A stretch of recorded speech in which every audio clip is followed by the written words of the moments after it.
It's the Daily Doug. Hey y'all, welcome back to the Daily Doug. Thanks for being with me today. My friends, the music of Keith Emerson and Greg Lake and Carl Palmer has been an important part of our musical journey here on the Daily Doug since the beginning of our time here, both on YouTube and on Patreon. And along the way, I have touched on several of their albums, and today I am happy to return to Trilogy, their third studio album released in June of 1972. I actually have a picture LP of this one. It's quite lovely. It's a great item to have. It is too bad that they couldn't find their shirts for this one, but we'll give them a pass. The back of this one looks pretty cool as well. I've got some more picture discs from ELP. I'll show you guys that later. So it was December of 2021 when I published an in-depth analysis with sheet music of the Endless Enigma, which is the suite that opens this album. And then in February of 2022, I heard the title track, Trilogy, as part of our very first fan favorites episode over on Patreon. I then later released that reaction here on YouTube. So both of those reactions, y'all, are more than 2 years old. In fact, the Endless Enigma reaction is almost 3 years old, and I still have not returned to this album to hear these songs again and to hear the rest of the music that is on this album. And so today is the day where I fix that, y'all. So I have decided to listen to this album one side at a time, similar to I've done with several albums here on YouTube. And in doing so, I'm going to be re-listening to and refamiliarizing myself with the two pieces that I've already heard. So, in today's Masterpiece Friday edition of the program, we're going to be listening to all of side one from Trilogy, from Emerson, Lake and Palmer, and I'm happy that you are along for the ride. The album itself was a commercial success for the band. It rose into the top 10 in both the UK and the US albums charts. The album comes between Tarkus and Brain Salad Surgery, some wonderful music all told. And they had also released a live album featuring their reworking of Pictures at an Exhibition. Pictures at an Exhibition. I can't talk today, y'all.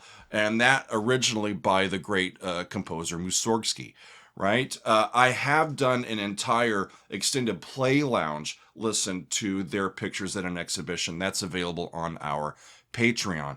So I am really excited to hear the Endless Enigma again, and I'm quite looking forward to hearing From the Beginning, which is a song by Greg Lake, The Sheriff, and then this side ends with the band's adaptation of Hoedown by Aaron Copland. And I haven't heard it yet, and I'm really excited to see how their adaptation of this piece by Aaron Copland goes. It's going to be really fun to get to it. So let us get to it, shall we? Keith Emerson is on the Hammond, he's on a Steinway piano, he's on a couple of different Moogs, and I don't know what else, but he's on all the keyboards. Greg Lake is on vocals, he also handles bass and guitars, and Carl Palmer is on the drums and percussion. Let's get going, y'all. I've got this set to go like it's the entire side, so if I need to stop it, I will, but my hope is to just enjoy the listen here. Like I said, I've already done a big analysis where I stopped and started a lot and looked really in depth at the Endless Enigma. If you want that treatment, that other episode is available. For now, I'm just planning on enjoying it and remembering the feel of it and what it sounds like. So let's get to it, y'all. Let's start off side one of Trilogy with the Endless Enigma. Off we go. Right, the heartbeat.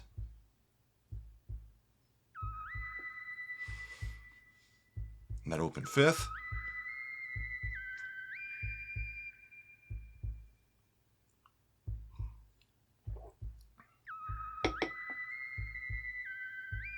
Come in, mothership. I repeat, come in, mothership.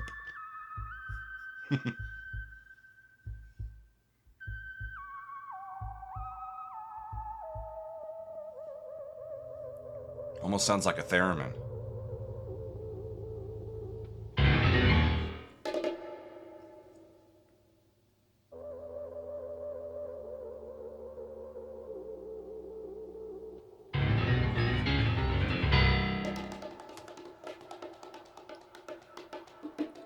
I remember having the sheet music to this, and they didn't have any of this opening notated.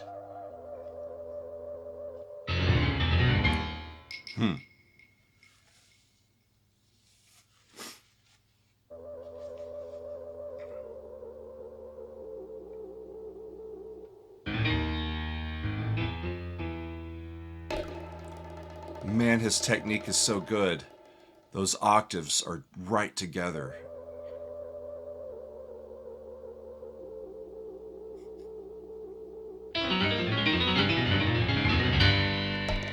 That's the opening that I remember seeing. And then off they go.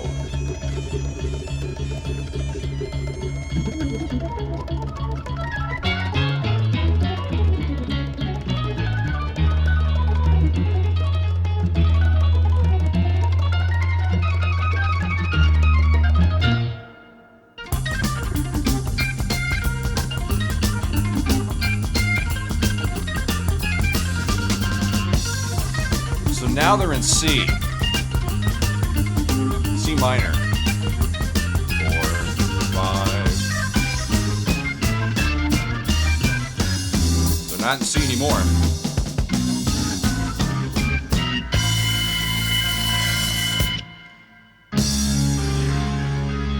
So many fourths in his music. Okay.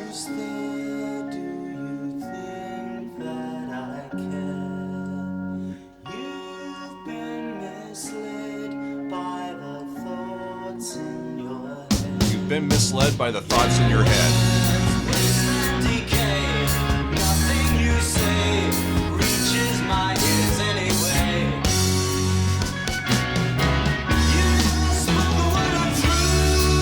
What a great line and a musical arrival.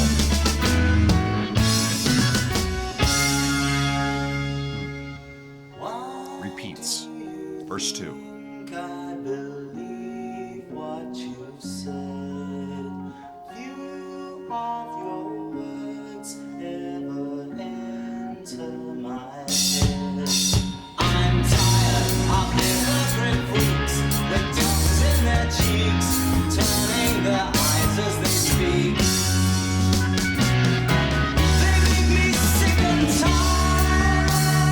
I remember that high F sharp being such a great arrival point.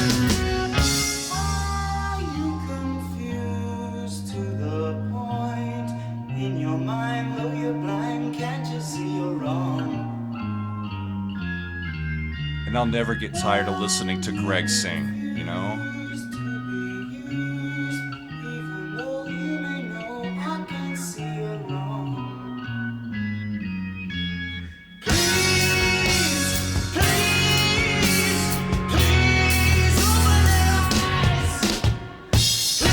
Remember! Please, don't give me lies. I rule all of the earth, witnessed my birth, cried at the sight of a man. And still I don't know why. Awesome. Are you confused to the point in your mind, though you're blind, can't you see you're wrong? So much color. The cross relations as this music just morphs around. You may know I can't see you're wrong. Please, open their eyes.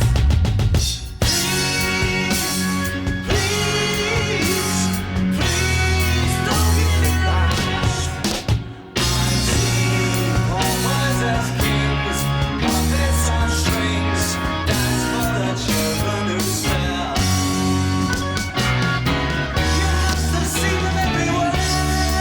sharpest part of an E flat chord, E flat minor chord, then an E chord, and then a D chord.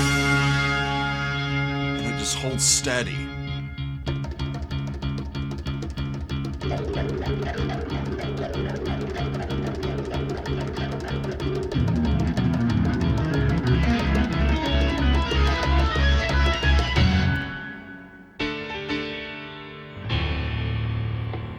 Then this, I think, is a prelude to the fugue that's going to come next. He's landed in C.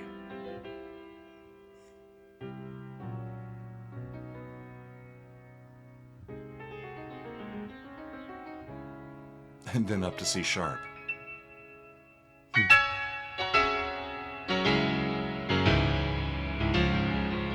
C sharp major.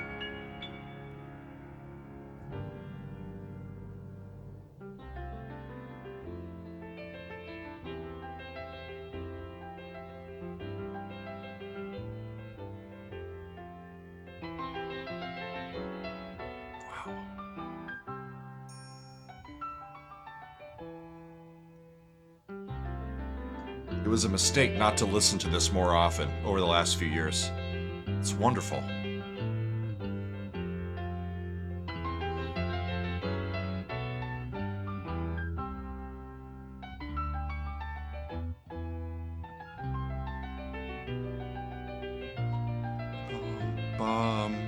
Down by half step, down by half step.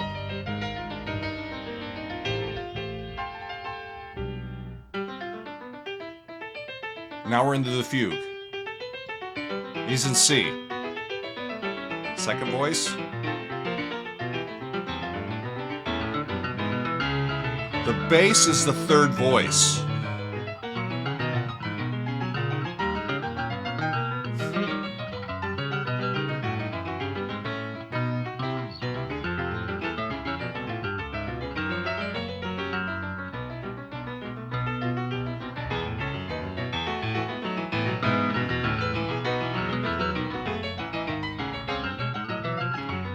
And the fugue is based on some of the motives from that first part,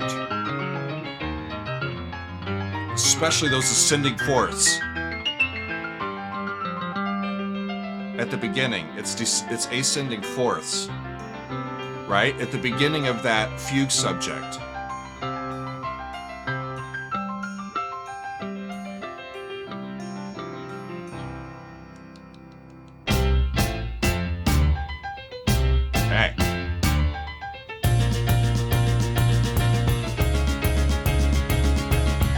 Time it reminds me of the Peanuts music from Vince Guaraldi. It's so jazzy.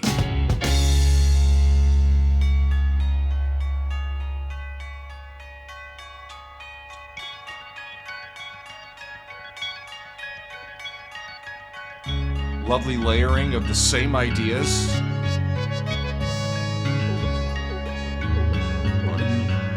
Those ascending fifths. Opens it up because we've been hearing a lot of fourths.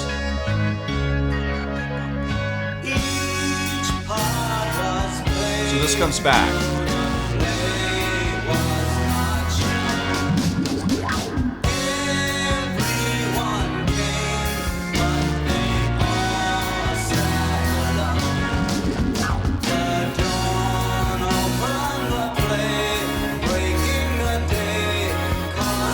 Silent rain.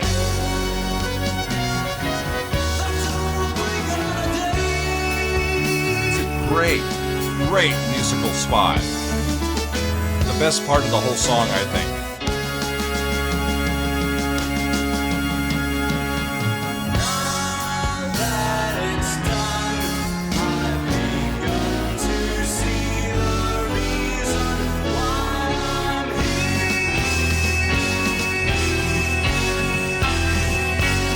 Tritone move.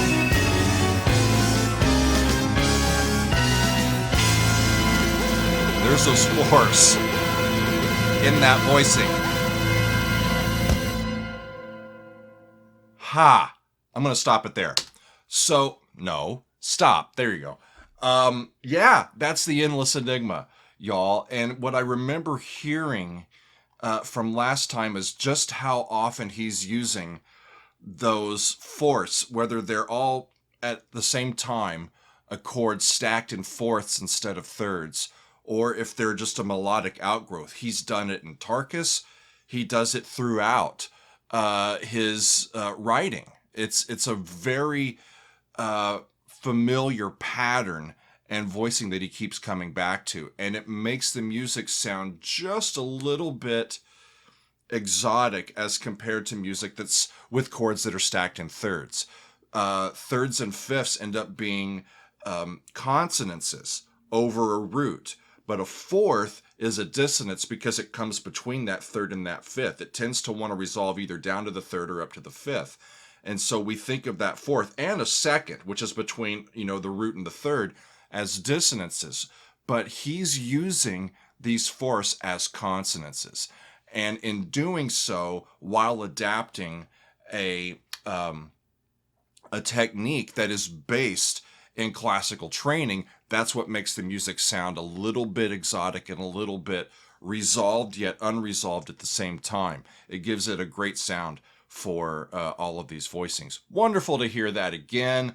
What a great tune. The Endless Enigma with the fugue in there and then that recap at the end. Wonderful. So let's keep going, y'all. This next one is going to be called The Sheriff. I'm just going to pick up where I left off. Here we go. Okay.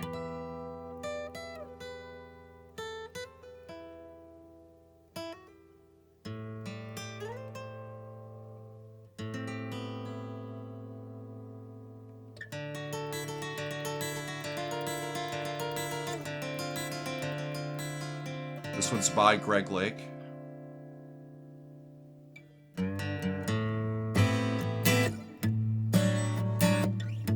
This isn't The Sheriff. This is from the beginning. I'm sorry. Scroll too far in my notes. It don't mean I'm blind. Perhaps there's a thing or two I think of lying in bed I shouldn't have said, but there it is. Minor 7 chords to major 4. You see, it's all That turns. clear. You are meant to be here. Sounds like 5 to 1. From the beginning. 1, 4. Cool. A I minor, might have D. changed, not been so cruel, not being such a fool. Whatever was done is done. I just can't recall. It doesn't matter at all. Doesn't matter at all.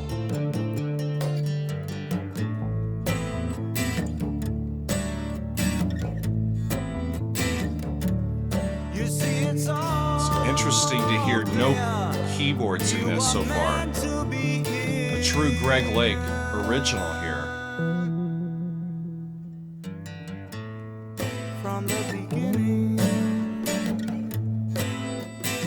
You'll see it's all clear. You were meant to be here from the beginning.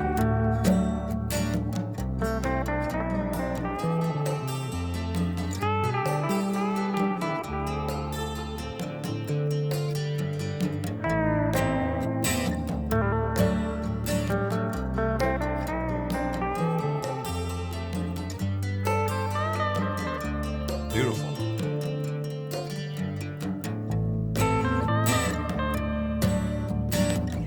Sounds great. Love having the mics really close, especially with the acoustic. To hear it really being played, you know?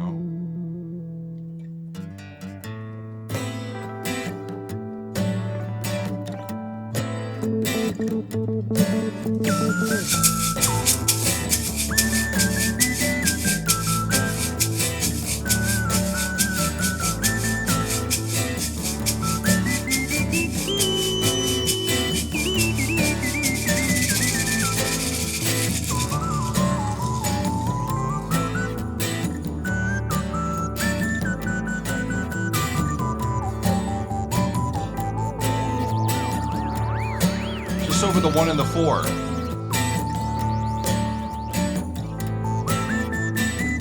In Dorian mode.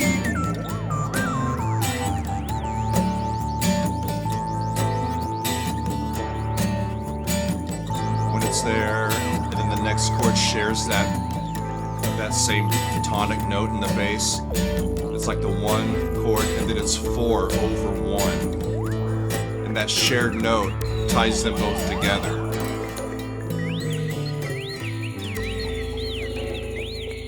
Awesome. Awesome. The next one up is the Sheriff this time.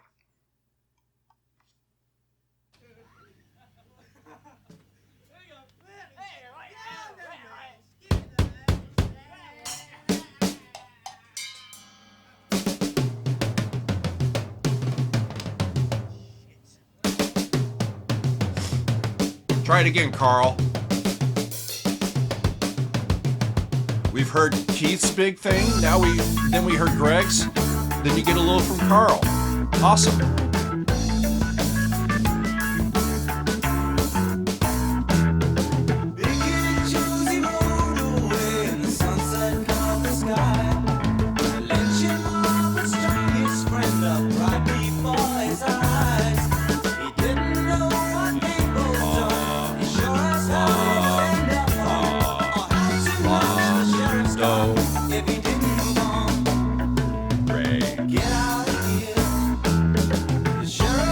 They're an A.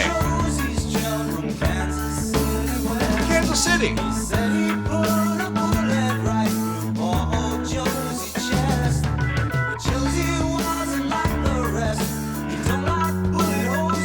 I don't like bullet holes in my vest either, Josie.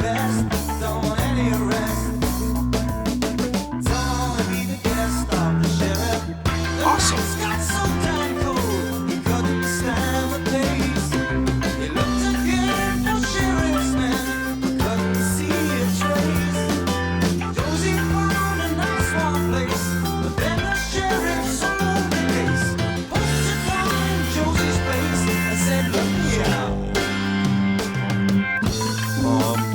So it goes back up to A minor.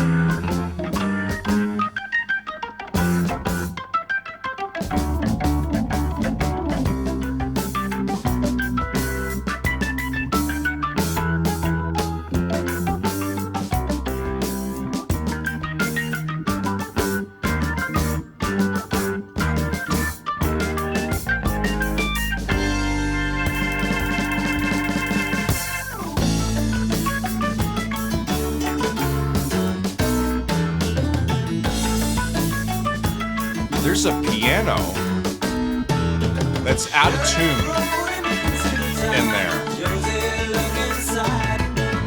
Is it like a honky-tonk piano from the Old West?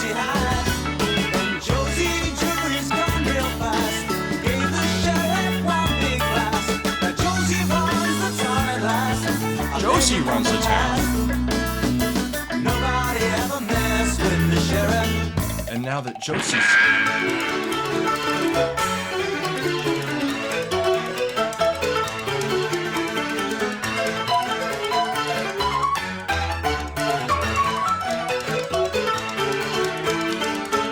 Take it, Josie.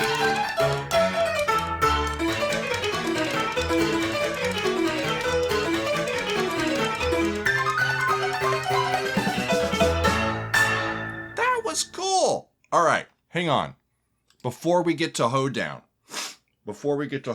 and y'all, I'm still feeling my my cold here, so I'm sorry for sniffling. But that was cool. Sheriff rode into town with Josie looking sad. He didn't know about the 6-gun that big kid Josie had. Then Josie drew his gun real fast, gave the sheriff one big blast. Now Josie runs the town at last, a legend from the past. Nobody ever messed with the sheriff. And then that honky-tonk outro with Carl playing, it sounded like on some wood blocks. Those I don't think were toms. Really fun and a lot of color. So, friends, here's the one I was really interested in hearing. It's their cover for lack of a better word, or adaptation, I should say, of Hoedown, which is from Rodeo by Aaron Copland, that great ballet that Aaron Copland wrote. And I'll be interested to see if they do it in the same key and how they adapt it. This piece for full orchestra that's buoyant and really driving, and see what they do with it. So let's finish out this side 1 of Trilogy with Hoedown from ELP. Here we go.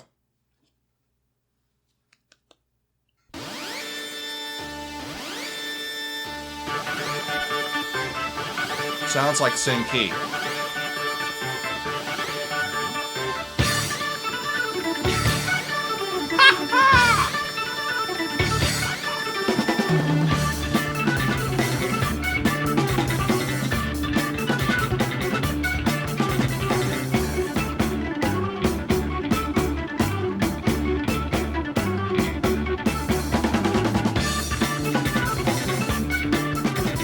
Like hearing Greg's bass down there too. It sounds a bit like Chris Squire down there.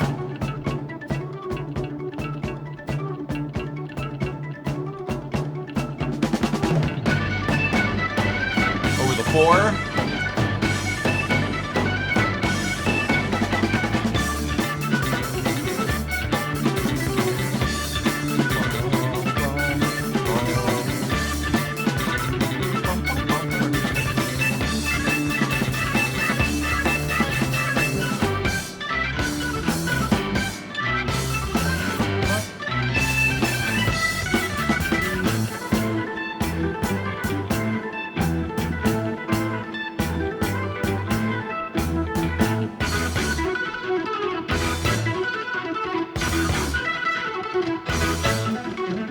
Real faithful adaptation, y'all.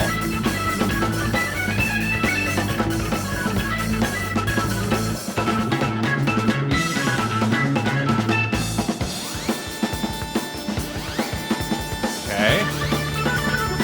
Reset.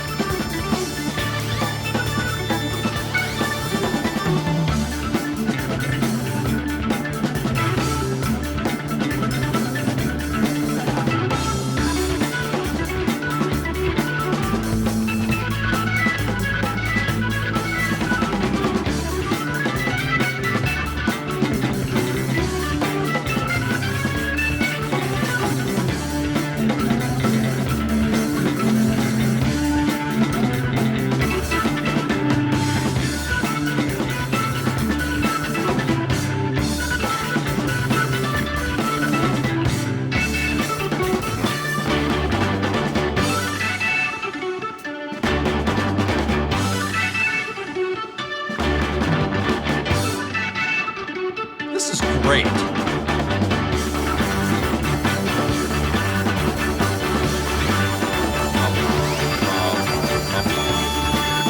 Big finish.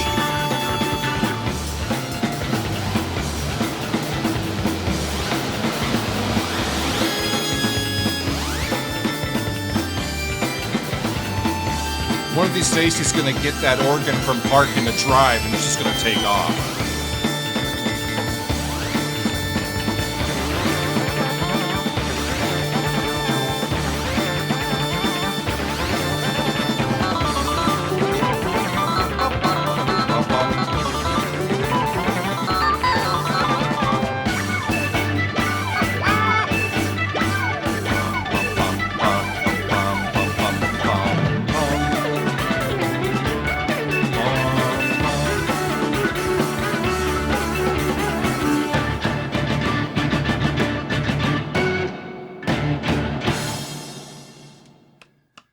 Yeah, it's really close in its construction to the original. Remember, Hoedown by Copland is not a long piece.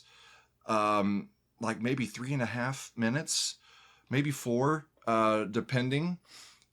So that's one of the more faithful adaptations from a classical piece into like progressive rock like this that I've heard. And I actually quite liked it. Although, if push comes to shove, I still think I'm going to take Copland, y'all. But that was fun to hear that. I'm really happy that they did, that they didn't feel like they needed to add more dissonance and crazy stuff into that than it really needed. It's got all the color in there that you could want. They added in all of that fun stuff in the instrumentation, and that made it unique to them. Really cool. My friends, excuse me. That was an enjoyable side of music, right? Really enjoyable. How about it? Trilogy from the guys. I can't wait to get to side 2. That'll be in a little bit. So here's some other of these albums that I have. This is an amazing stretch for any band, y'all. They started with their debut album, right?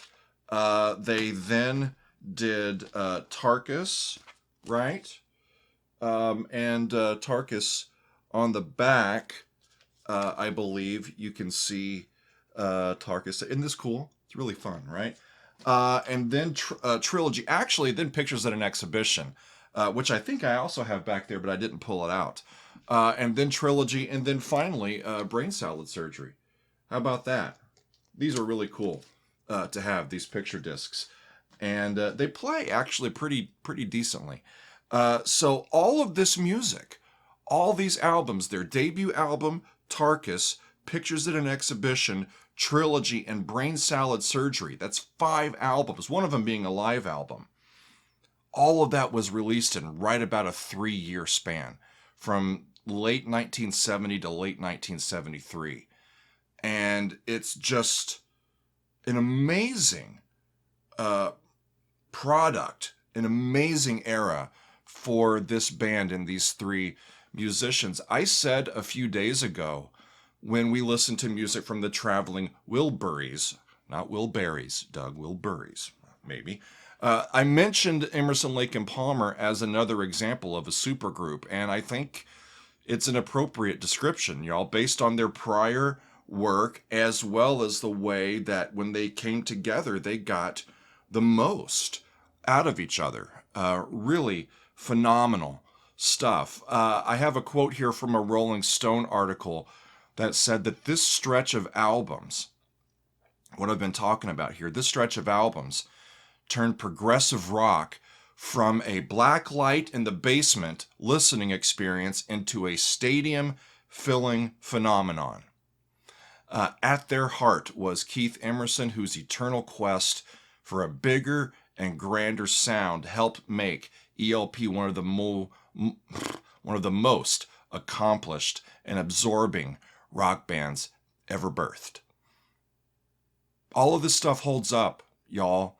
I know that it's of the day, but they're taking the best of the assembled knowledge and experience of making music at this high of a level, and they're turning it loose and letting their own unique gifts and points of view and playing style fill in and provide the basis for what they're doing. I loved listening to that side of that album. I can't wait to get to side 2, y'all, but I think I will and get to that one next month. So what a wonderful way to get back to music from Emerson, Lake and Palmer. It's been too long since I listened to their music here on the channel, and it was wonderful to get back to hearing some of their music from Trilogy. Trilogy Side 1 from ELP. Thanks for hanging out with me on this Masterpiece Friday. That is all for me for today and this week. We'll see you next time, y'all, on another edition of The Daily Doug. It's the Daily Doug. Welcome to the Daily Doug. The Daily Doug.